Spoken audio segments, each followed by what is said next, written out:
It's another edition of Time About the Movies, and today we're taking a look at the movie of May 25th, 2001, Memorial Day weekend. And I wish it was a better movie, but we've got to do a full episode on this one, unfortunately. So let's talk about this movie. It was one of the biggest hits of the year, and yet it was also one of the biggest misfires of the year as well. That is, of course, Ben Affleck and Michael Bay's Pearl Harbor. The Japanese are expecting a war. Hostilities imminent. We'll have no shield against invasion. We have to strike the heart of Japan the way they have hit us.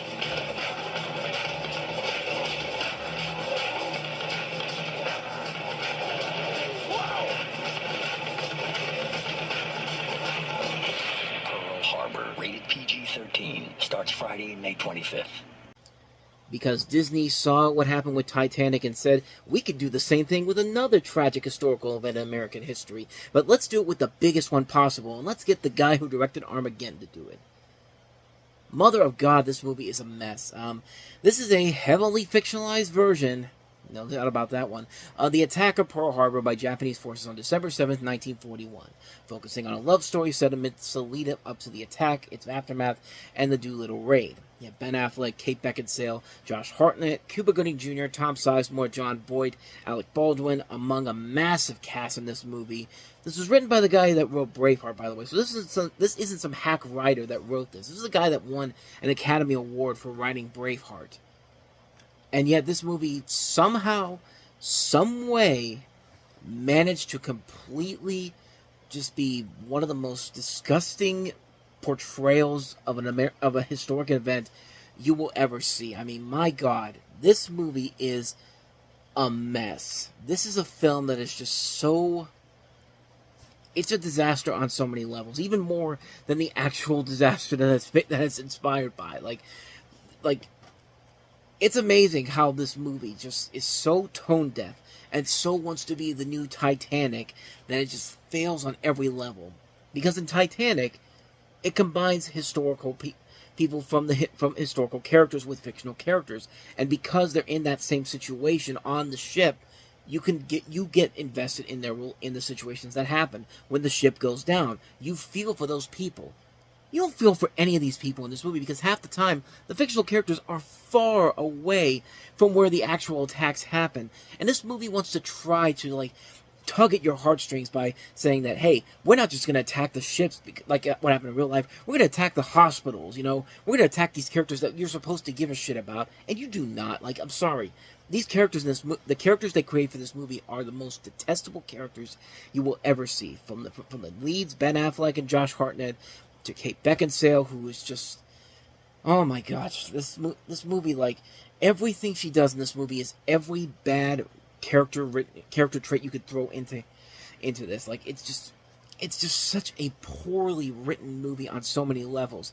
And this movie actually makes the soldiers that were in this movie, the people who actually died in this, look like complete dumbasses, because there are people that are literally brushing their teeth while this is happening. Instead of ducking for cover, they have people who stutter, who has to tell people the Japs are here, and trying to be funny, and just it's not. And then the whole thing about this entire movie is it's a big slap to the face to the people who were affected by this tragedy, and the fact that they try to it's bad enough that they have to do what they do in this movie, but they make moments in this movie that are trying to force these emotional powerhouse performances. There's one scene in particular that I was just you really did not do what I think you just did. You had FDR, played by John Boyd. He's in a wheelchair, and he basically just decides he says hey, we have to attack these guys just like they attack us, and then he has to get up from the wheelchair, stand up on the table.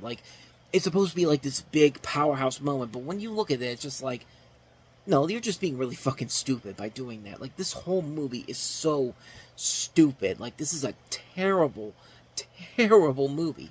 And yes, it has elements to it that actually are good. The action sequences, they're nicely done. It's Michael Bay. At least I can see what the hell is going on.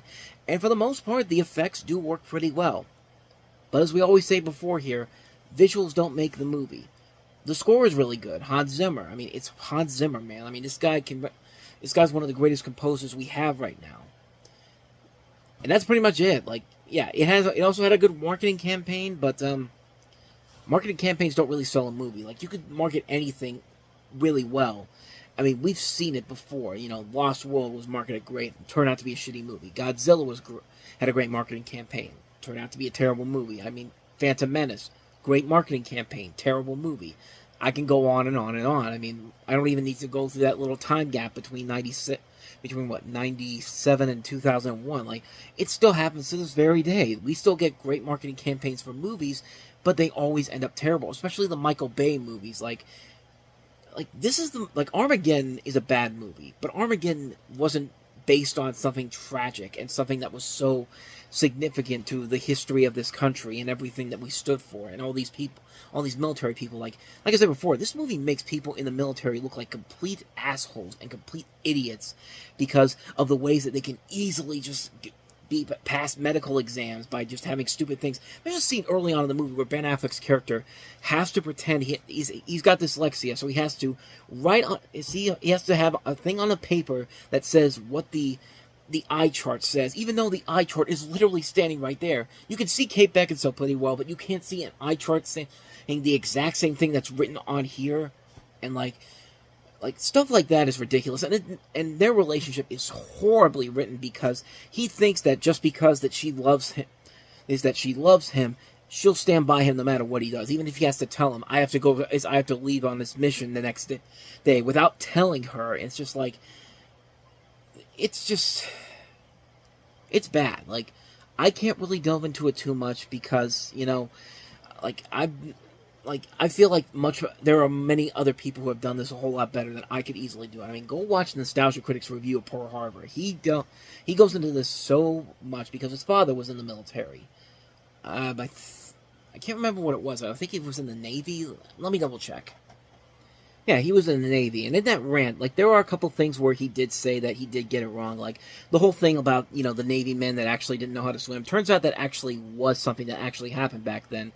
But even then, like, you can believe his anger because he has family that's been in the military. I have family that's been in the military, and I mean, my grandfather's no longer here to really tell me those stories anymore. But I knew that he was in the military, and like he was around when this happened. And it's just like, I would not be surprised if he saw this and he would have been as pissed off as most people were, because there were people that were really ticked off about this movie. Like, when they play this movie in classes in high school, they basically have to tell the kids, we're not going to watch the love story and all that stuff, we're going to watch the action sequences in here. Like, that should tell you everything you need to know. But like, this is just one of those movies where it just feels so poorly executed, so poorly written, and above all, feels just incredibly offensive to the people who were affected by this. This is like the equivalent of doing a big scale epic on the events of September 11th and doing it in this caliber, and doing it in the exact same way, and it would piss off a lot of people. In fact, they've tried to do this with it. I mean, remember the movie Remember Me, where it literally ends on September 11, 2001, even though there was no connection to the events of 9/11 whatsoever. They used that as a focal point for a cheap emotional ploy on you. This movie has a lot of those cheap emotional ploys, like, oh, I'm supposed to be sorry for Kate Beckinsale now because, oh, she got pregnant by Ben Affleck's character. You're just like, no, you don't get to use an excuse anymore. Like, oh no, it was Josh Hartnett's character who got her pregnant. It's just like, oh, you're pregnant? Okay, so what? Like, there's nothing you've done in this movie makes me feel sorry for you or anybody else in this love triangle that you've created. This whole movie is an insult. It's an insult to everything that's wrong with Michael Bay as a whole. And like, this isn't even Michael Bay at his absolute worst. We haven't even gotten past past Transformers 1, where his career really took that big of a nosedive. But this is just a horrible, horrible movie. I hate this movie so much. Like, this is one of those movies where you just feel like this was just something that Disney saw what happened with Titanic, said, we can do the exact same thing, and you know, it's just nothing but a knockoff, a really bad knockoff. It's not entertaining, not enjoyable, just an insult to the people that were affected by this attack almost over 80 years ago now. And like, I hate this movie. But plain and simple, I hate this movie. I hated it back then. I hate it now. Just an insult to everybody involved in this tragic event. And it's just, I've got nothing else to say. Pearl Harbor, avoid this one like the plague. So, after that, let's wrap this edition of Time About the Movies up. We'll jump into June on the next episode with a couple of movies, 2 comedies in particular, because I think we all need a good laugh after that.